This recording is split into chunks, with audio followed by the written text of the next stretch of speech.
नमस्कार दोस्तों। स्वागत है आपका किस एडू चैनल में। जैसा कि आप लोग को पता होगा कि हम जो हैं भारतीय अर्थव्यवस्था का जो राष्ट्रीय आय चैप्टर है वो ख़त्म हो चुका है। तो जैसा कि आप लोग को हम पहले बता चुके थे कि हम लोग जो है 3 बुक से सारा चैप्टर वाइज क्वेश्चन चैप्टर पढ़ने के बाद करेंगे। एक उसमें है आपका क्रॉन हो गया, लूसेंट हो गया, एरिहंत हो गया। तो अभी फिलहाल हम लोग लूसेंट और क्रॉन का ऑब्जेक्टिव लेके चल रहे हैं।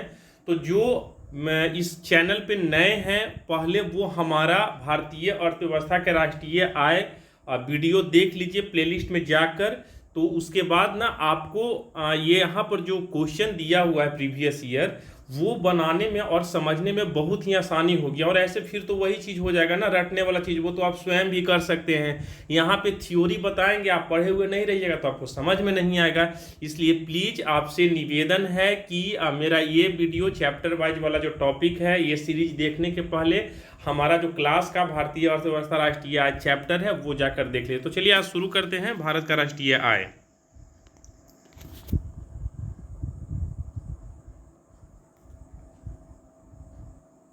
तो आपका पहला प्रश्न है कि भारत की राष्ट्रीय आय में सर्वाधिक योगदान किस क्षेत्र का है। ऑप्शन है कृषि क्षेत्र का, विनिर्माण क्षेत्र का, व्यापार क्षेत्र का, बैंकिंग क्षेत्र का। इसमें एक चीज देखिए, अब भारत के राष्ट्रीय आय में सर्वाधिक योगदान जो वर्तमान में जो 2020-21 का बजट है, 19-22 का आर्थिक सर्वेक्षण है, उसमें अब ये आपका टर्सरी सेक्टर यानी सेवा क्षेत्र का सबसे ज़्यादा योगदान है। सेकेंड नंबर पर आपका विनिर्माण है। चूंकि इस ऑप्शन में सेवा क्षेत्र नहीं है, इसलिए आपका बी नंबर ऑप्शन जो है आपका सही होगा, विनिर्माण क्षेत्र। अगला प्रश्न है कि भारत का राष्ट्रीय आय का प्रमुख स्रोत क्या है, तो सेवा क्षेत्र है। एक चीज यहाँ पर ये भी देख लेते हैं कि हम लोग जो है भारत का जो 3 सेक्टर है, primary sector, secondary sector, tertiary sector. आपका प्राइमरी सेक्टर में जो है आपका प्राकृतिक संसाधन आ गया, जैसे वानिकी हो गया, कृषि हो गया, पशुपालन हो गया, मत्स्य पालन हो गया इत्यादि हो गया, खनन उत्खनन, ये सब आ गया आपका प्राइमरी सेक्टर में। सेकेंडरी सेक्टर में आपका निर्माण विनिर्माण आ गया, और टर्सरी सेक्टर में आपका सेवा क्षेत्र आ गया। तो भारत के जो राष्ट्रीय आय है, इसमें तीनों सेक्टर से सबसे ज्यादा जो है योगदान प्राप्त होता है आपका सर्विस सेक्टर से। अब 55% आप लिख भी ले सकते हैं कि अभी वर्तमान में भारत के राष्ट्रीय आय में सेवा क्षेत्र का योगदान जो है 55% है। सेकेंड नंबर जो आपका सेकेंडरी सेक्टर है, निर्माण और विनिर्माण, उसका योगदान आपका 24.7% है। और ये थर्ड नंबर जो है प्राइमरी सेक्टर, उसका योगदान जो है आपका 20.3% है। तो दूसरा प्रश्न पर चलते हैं, भारत का राष्ट्रीय आय का प्रमुख स्रोत क्या है, तो आपका प्रमुख स्रोत जो है सेवा क्षेत्र है, यानी बी नंबर ऑप्शन हो जाएगा। अगला प्रश्न पे देखते हैं, योजना काल में राष्ट्रीय आय में किस क्षेत्र का योगदान घटा है। तो योजना काल में जो है राष्ट्रीय आय में जो है कृषि क्षेत्र का योगदान जो है आपका घटा है। उसके बाद 4 नंबर प्रश्न है, वर्तमान में भारत की राष्ट्रीय आय में किस क्षेत्र का सर्वाधिक योगदान है, तो आप तो जान ही रहे हैं, ये आपका टर्सरी सेक्टर यानी सेवा क्षेत्र इसका आंसर हो जाएगा। 5वां प्रश्न है, जैसे जैसे अर्थव्यवस्था विकसित होती है, राष्ट्रीय आय में तृतीय क्षेत्र का अंश क्या होता है। तो आपको बताया था कि अर्थव्यवस्था का 3 विकास का चरण होता है, प्रथम चरण, द्वितीय चरण और तीसरा चरण। तो तीसरा चरण में जो है आपका तृतीय क्षेत्र का जो है अंश क्या होता है, बढ़ रहा होता है, इसलिए 5 का सी नंबर ऑप्शन हो जाएगा। अगला प्रश्न है, नियोजन के आरंभ में 1950-51 भारत के सकल घरेलू उत्पाद यानी जीडीपी में प्राथमिक क्षेत्र, द्वितीय क्षेत्र तथा तृतीय क्षेत्र का योगदान 1993-94 की कीमत पर 55.11, 13.34 और 29.5% था, जो 2014-15 के दौरान पड़ी थी। एक प्रश्न जो है हम लोग छोड़ देते हैं, चूंकि ये करेंट का डाटा, अभी वर्तमान का डाटा रहेगा, तो ये प्रश्न जो है छोड़ के अगला देखते हैं। देश में राष्ट्रीय न्याय दस्त NSS आपका नेशनल सर्वे स्कीम की जो स्थापना है वो कब हुआ था, तो इसका आंसर जो है आपका हो जाएगा 1950, यानी बी नंबर ऑप्शन हो जाएगा। अगला प्रश्न देखते हैं, केंद्रीय सांख्यिकी संगठन CSO की स्थापना कब हुआ था, तो आपका CSO का स्थापना जो है 1951 में हुआ था। ठीक है। राष्ट्रीय आय क्या है, 9 नंबर प्रश्न है कि राष्ट्रीय आय क्या है। तो ये है पहला नंबर ऑप्शन, बाजार मूल्य पर निवल राष्ट्रीय उत्पाद। बाजार मूल्य पर निवल राष्ट्रीय उत्पाद का मतलब हो गया आपका कि मार्केट प्राइस पर नेट नेशनल प्रोडक्ट यानी मार्केट प्राइस पर एनएनपी। तो यही तो है हमारा आपका मतलब राष्ट्रीय आय। और अगला ऑप्शन देखने का तो जरूरत नहीं, याद रखिएगा इस किताब में जो है आंसर आपका दिया हुआ होगा उत्पादन लागत पर निवल राष्ट्रीय उत्पाद, तो वो अब बदल गया है। अभी वर्तमान में जो है भारत का राष्ट्रीय आय बाजार मूल्य पर निकाला जाता है और जो राष्ट्रीय आय होता है वो एनएनपी होता है, यानी एनएनपी मार्केट प्राइस पर होगा वही राष्ट्रीय आय होगा। तो 9 का हो जाएगा आपका ए नंबर ऑप्शन। अगला प्रश्न देखते हैं, भारत की राष्ट्रीय आय अनुमानित होती है, यानी भारत का राष्ट्रीय आय का अनुमान जो है कौन लगाता है, तो आपको CSO लगाता है, यानी सेंट्रल स्टैटिस्टिकल ऑर्गेनाइजेशन, यानी आपका सी नंबर ऑप्शन हो जाएगा। अगला प्रश्न है कि निम्न में से किस राज्य की प्रति व्यक्ति आय सबसे अधिक है, तो निम्न में सबसे ज्यादा आय जो है PCI जो है गोवा का सर्वाधिक है। याद रखिएगा वर्तमान में भी गोवा का जो PCI है सबसे अधिक है। अगला प्रश्न कि भारत में चालू मूल्य पर प्रति व्यक्ति न्यूनतम आय वाला राज्य कौन है, तो हमारा प्रति व्यक्ति यानी PCI न्यूनतम आय वाला जो है राज्य है जो आपका बिहार हो गया, यानी ए नंबर ऑप्शन हो जाएगा। अगला प्रश्न देखते हैं 1867-68 में भारत में प्रति व्यक्ति आय 20 रुपया थी, यह सर्वप्रथम अभिनिश्चित किसने किया था, तो यह सर्वप्रथम जो है अभिनिश्चित जो है दादा भाई नौरोजी ने किया था। और दादा भाई नौरोजी जो है ड्रेन ऑफ वेल्थ धन का निष्कासन पद्धति लाते हैं। एक चीज ध्यान रखिएगा, हमारा जो राष्ट्रीय आय का वीडियो देख के और अब जो प्रश्न सोल्व कर रहे होंगे ना, उनको प्रश्न मक्खन की तरह लग रहा होगा, एकदम देखते के साथ आंसर वो टिक आउट कर रहे होंगे। तो अगला प्रश्न है ड्रेन का सिद्धांत यानी द थ्योरी ऑफ ड्रेन यानी ड्रेन ऑफ वेल्थ का प्रतिपादन किसने किया था, तो ड्रेन ऑफ वेल्थ का प्रतिपादन जो है दादा भाई नौरोजी ने किया था, यानी बी नंबर ऑप्शन हो जाएगा। अगला, भारत में राष्ट्रीय आय की गणना में किस विधि का प्रयोग, देखिए राष्ट्रीय आय का गणना में 3 विधि का प्रयोग होता है। कौन कौन विधि होता है, आय विधि, व्यय विधि और उत्पादन विधि। तो भारत में जो है व्यय विधि का तो ये कॉन्सेप्ट है नहीं, क्यों नहीं है व्यय विधि का, आपको हम बताए थे कि चूंकि अब व्यय जो कोई आदमी खर्च करता है तो वो वास्तविक डाटा जो है सरकार के पास में नहीं आ पाता है। आपको हम एग्जाम्पल भी दिए थे, जैसे मान लिया जाए कि कोई आदमी जो है अपना आपके पिताजी जो हैं आपको पटना में पढ़ रहे हैं, यूपी के इलाहाबाद में पढ़ रहे हैं या दिल्ली में पढ़ रहे हैं, तो हो सकता है कि घर से जो है आपको 5,000 रुपये पर मंथ मिलता होगा, पिताजी हिसाब मांगते होंगे। तो आप अगर मान लिया जाए कि बहुत कम आदमी है, हो सकता है कि खर्च का जो बात मतलब सही तरीके से ब्यौरा जो है अपने पिताजी को देते होंगे, लेकिन कई आदमी ऐसे हैं ना कि सिनेमा हॉल में भी पिक्चर देखने के लिए चल जाते हैं या फिर रेस्टोरेंट में जाके खाना भी खा लेते हैं, तो वो सब व्यय तो आप पिताजी को देते हैं नहीं।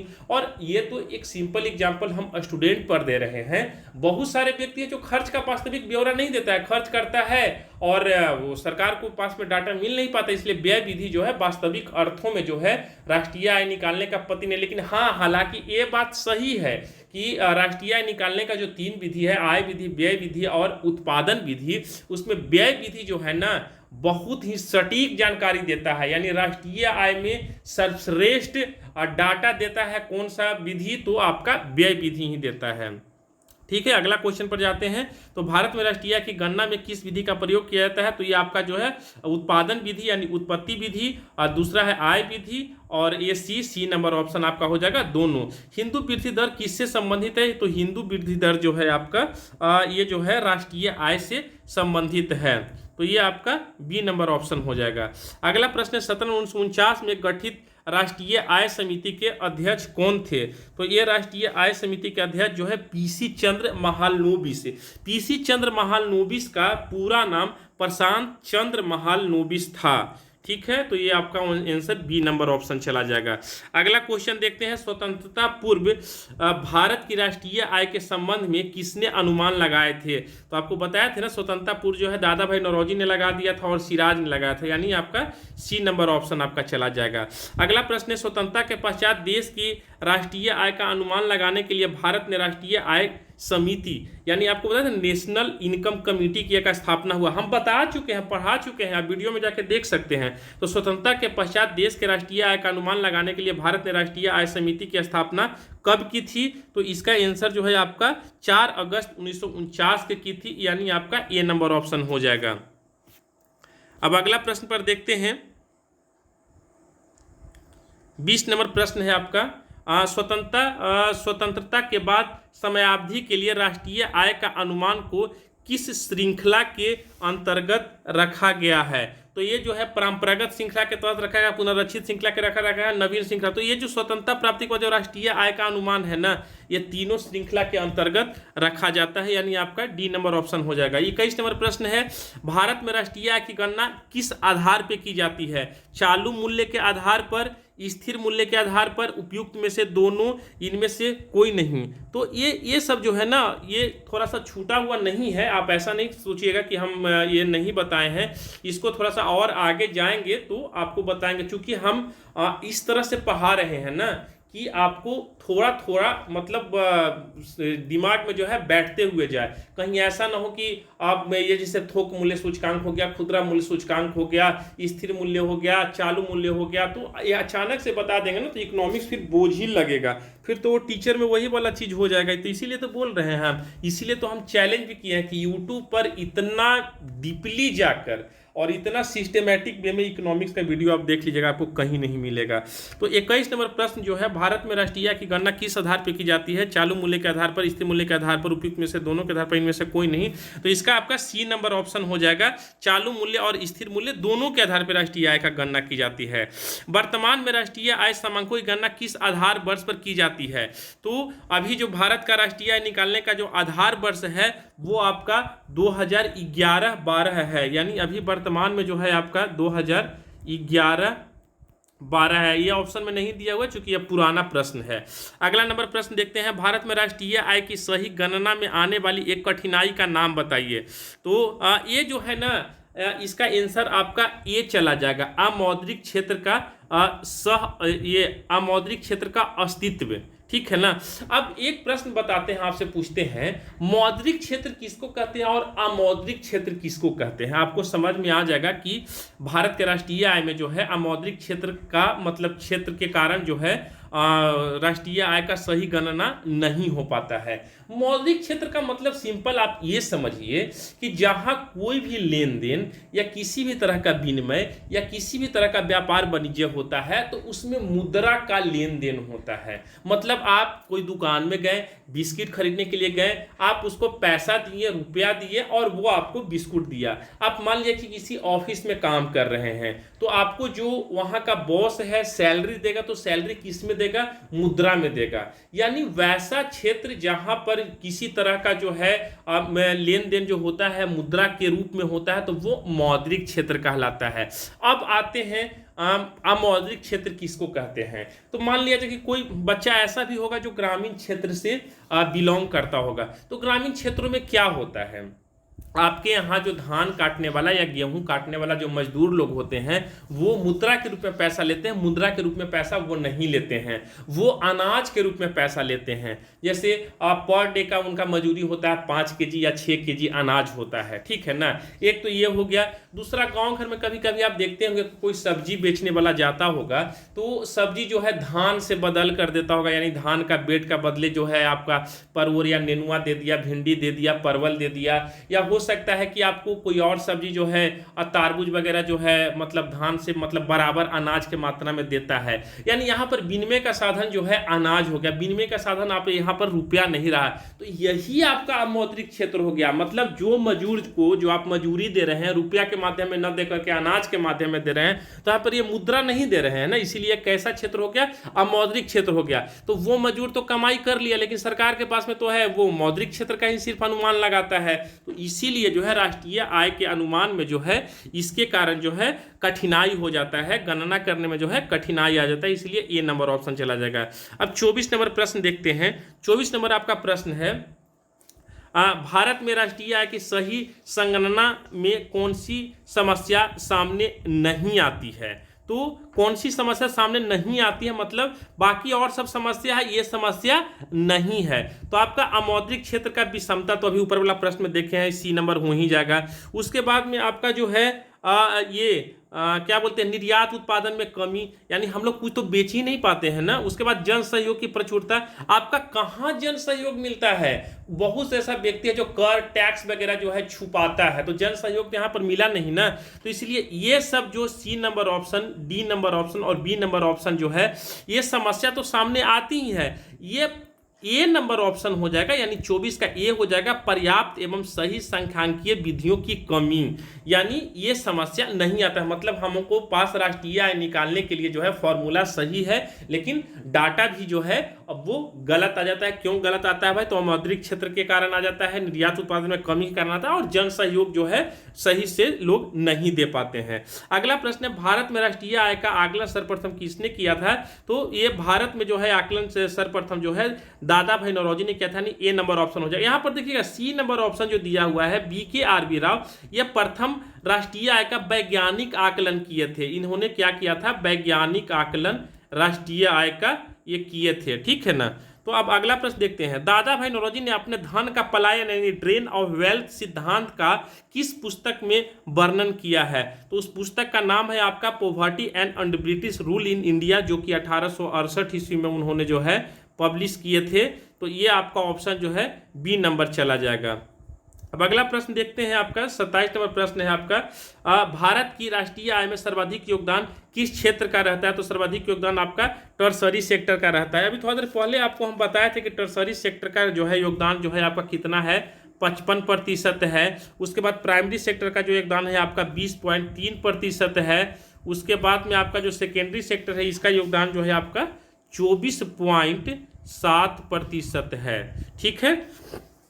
अब अगला प्रश्न की ओर चलते हैं, भारत में राष्ट्रीय आय में किस क्षेत्र का सबसे कम योगदान है? यानी प्राइमरी सेक्टर का सबसे कम योगदान है। अगला प्रश्न है, भारत में राष्ट्रीय आय की गणना निम्नलिखित में से किसके द्वारा की जाती है? तो भारत में राष्ट्रीय आय की गणना जो है केंद्रीय सांख्यिकी संगठन यानी CSO सेंट्रल स्टैटिस्टिकल ऑर्गेनाइजेशन के द्वारा की जाती है। अगला प्रश्न है, किसी देश की आर्थिक वृद्धि की उपयुक्त सर्वाधिक उपयुक्त माप कौन सी है? तो इसका आंसर जो है आपका GDP हो जाएगा, यानी सकल घरेलू उत्पाद, ये नंबर ऑप्शन हो जाएगा। अगला प्रश्न देखते हैं, 31 नंबर प्रश्न है आपका, राष्ट्रीय आय का परिकलन निम्नलिखित में से किस एक को छोड़कर अन्य सभी तरीकों से किया जाता है? तो 31 का आपका आंसर जो है हो जाएगा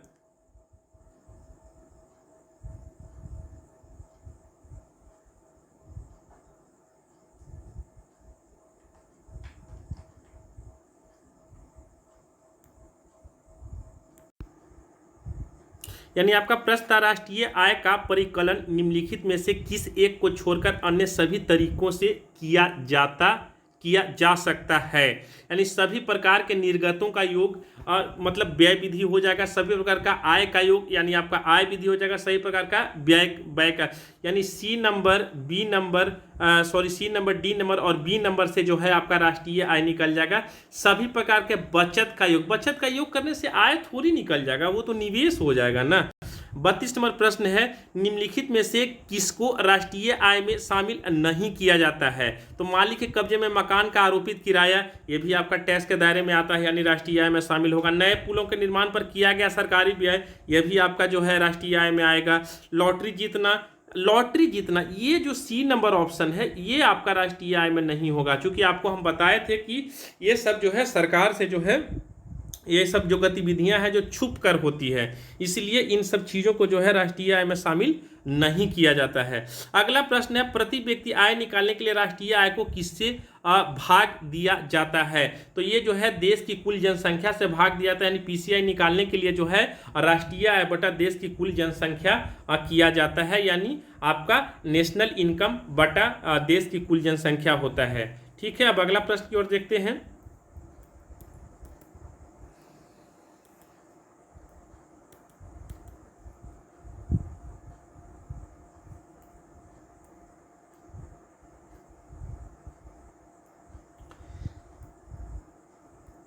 अगला प्रश्न है आपका, भारत की राष्ट्रीय आय के बारे में कौन सा कथन सही है? तो सेवाओं की अपेक्षा कृषि का प्रतिशत हिस्सा अधिक है। अगला है आपका, कृषि की अपेक्षा उद्योग का प्रतिशत हिस्सा अधिक है। अगला है, उद्योग की अपेक्षा सेवाओं का प्रतिशत हिस्सा अधिक है। फिर अगला है, संयुक्त रूप से कृषि और उद्योग की अपेक्षा सेवाओं का प्रतिशत हिस्सा अधिक है, यानी डी नंबर आपका ऑप्शन सही हो जाएगा। 35वां प्रश्न है, अमीरों की तुलना में गरीब बचत करते हैं, तो अमीरों की तुलना में गरीब जो है ना वो अपने छोटे से हिस्से को ही मतलब अपनी आय के छोटे से हिस्से को ही वो लोग बचा पाते हैं। क्यों? क्योंकि गरीब लोग जो है उनकी आवश्यकताएं अनंत होती है। तो गरीब इसीलिए है ना, क्योंकि वो आप अपना आवश्यकताओं की पूर्ति नहीं कर पाता, तो ढंग से अपना आवश्यकता की पूर्ति कर ही नहीं पाएगा, तो बचत कैसे कर पाएगा। इसीलिए कहा गया कि गरीब लोग जो है अपनी आय का बहुत ही छोटा हिस्सा जो है का बचत वो कर पाते हैं। अगला प्रश्न है, भारत के सकल घरेलू उत्पाद में नीचे दिए गए विभिन्न क्षेत्रों के योगदान का कौन सा एक सही कालक्रम है। ठीक है ना, तो सबसे ज़्यादा जो है आपका 36 का जो है आपका आंसर जो है ए नंबर चला जाएगा, चूंकि सबसे ज़्यादा जो है सेवा है, सेवा के बाद उद्योग है, उद्योग के बाद कृषि है। सेवा का आपको बताया था ना कि 55% है इसका जो है आपका क्या बोलते हैं 55% हो गया आपका। सेकेंडरी सेक्टर का जो है आपका 24% हो गया, और ये प्राइमरी सेक्टर का जो है आपका कृषि क्षेत्र का जो है आपका 20 पॉइंट समथिंग है। अब अगला प्रश्न देखते हैं, 37वां प्रश्न है कि भारत में स्थिर मूल्य पर सकल घरेलू उत्पाद के प्रकलन करने के लिए वर्तमान में आधार वर्ष कौन है। तो अभी वर्तमान में जो आधार वर्ष है आपका 2011-12 है, तो ये ऑप्शन में नहीं दिया हुआ है। आप याद रखिएगा कि स्थिर जीडीपी जीएनपी इत्यादि निकालने के लिए है जो आधार वर्ष जो है 2011-12 को लिया जाता है। हम क्लास में भी आपको बता चुके हैं, वीडियो क्लास का वीडियो देख सकते हैं, नहीं देखे हैं तब, तो उसमें 11-12 है। हालांकि वर्तमान में इसको 16-17 या 18-19 करने की बात चल रहा है। अब अगला प्रश्न को देखते हैं, निम्नलिखित में से कौन सा क्षेत्र भारत के सकल घरेलू उत्पाद को सर्वाधिक योगदान करता है। तो ये आपका टर्सरी सेक्टर हो जाएगा, नहीं सी ऑप्शन हो जाएगा।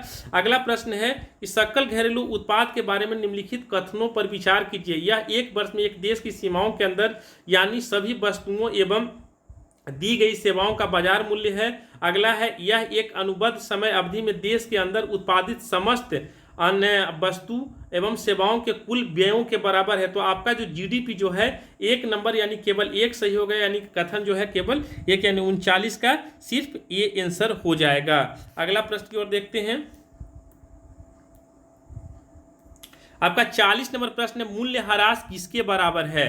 तो अब मूल्यह्रास आपको हम बताए थे ना कि जीडीपी में अगर आप मूल्यह्रास को घटा दीजिएगा तो नेट निकल जाएगा। यानी आपका मान लिया जाए कि जीडीपी माइनस डिप्रेसिएशन, तो आपका क्या हो जाएगा, एनडीपी हो जाएगा। अब मान लिया जाए कि एनडीपी को इधर ले आइए और डी को इधर ले, यानी जीडीपी माइनस एनडीपी कर देंगे तो मूल्यह्रास निकल जाएगा, यानी ए नंबर ऑप्शन चला जाएगा आपका। अगला प्रश्न देखते हैं, निम्नलिखित में से कौन सी राष्ट्रीय आय के मापन की विधि नहीं है। तो आय विधि तो सुने हैं, व्यय विधि तो सुने हैं, मूल्यवर्धित विधि भी सुने हैं। ठीक है, और ये निवेश विधि क्या होता है। तो 41 का जो है आपका सी नंबर आंसर जो है गलत हो जाएगा, यानी सी नंबर आंसर मतलब आपका जाएगा, यानी निम्नलिखित में से कौन सा राष्ट्रीय आय के मापन की विधि नहीं है। तो निवेश विधि आंसर होगा इसका। अगला प्रश्न कि निम्नलिखित में से कौन सी पद्धति राष्ट्रीय आय के आकलन की पद्धति नहीं है। तो व्यय विधि हो गया, ये तो है, उत्पादन विधि ये भी है, आय विधि ये भी है, मैट्रिक्स विधि क्या होता है, यानी 42 का आंसर नंबर सी चला जाएगा। अगला प्रश्न है, राष्ट्रीय आय निकालने के लिए एनएनपी में से किसको घटाया जाता है। तो राष्ट्रीय आय निकालने के लिए जो है एनएनपी में से जो है आपका अप्रत्यक्ष कर को जो है क्या कर दिया जाता है, घटा दिया जाता है। ठीक है, आगे देखते हैं, 44 नंबर प्रश्न है, जीएनपी से एनएनपी निकालने के लिए निम्न में से किसको घटाया जाता है। हम बोले ना कि नेट निकालने के लिए हमेशा मूल्यह्रास को घटाया जाता है, यानी आपका ए नंबर आंसर जो है सही हो जाएगा। अगला प्रश्न देखते हैं, सकल राष्ट्रीय उत्पाद माइनस मूल्यह्रास, हमको बताया तो रटा दिए हैं कि किसी भी चीज में मूल्यह्रास को घटाइए आपको नेट देगा, यानी ये जो सकल राष्ट्रीय उत्पाद है जो नेट राष्ट्रीय उत्पाद में बदल जाएगा, यानी निवल राष्ट्रीय उत्पाद में बदल जाएगा, यानी 45 का आपका आंसर जो है बी नंबर ऑप्शन चला जाएगा।